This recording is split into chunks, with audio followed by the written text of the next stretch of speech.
Mayaman ang pelikulang ito sa mga makahulugang pangungusap na kung susuriin ng mas malalim ay maaaring makapagbigay ng mga mas nakakatakot na kasagutan.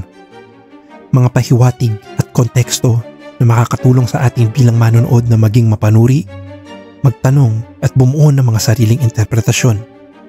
Tulad na lamang nito. Paano ka nabuntis? Lang naman. Ano bang klaseng tanong yan? Inalagaan kita. Binantayan kita. O di kaya ito. Huwag mo siyang bibiglain. Masasaktan siya. Ngayon para mainintay niya ang inyong anak. Ang eksenang ito.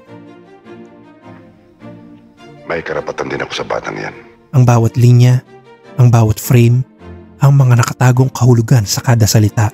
Ano ang interpretasyon mo sa mga ito? May mga bagay na higit na nakakatakot kapag hindi natin alam ang kasagutan sa ating mga katanungan. Mga bagay na nababalot ng misteryo at paranoia. Ang mga pahiwatig sa bawat salita ay iniwan sa ating mga manonood upang makabuo tayo ng sarili nating pananaw, ideya at maging mga katanungan.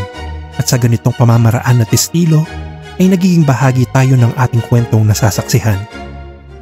Ano nga ba ang mayroon sa bahay at pamilyang ito? At kung bakit tila nahihirapan silang makawala sa kulungan na kanilang ginagalawan?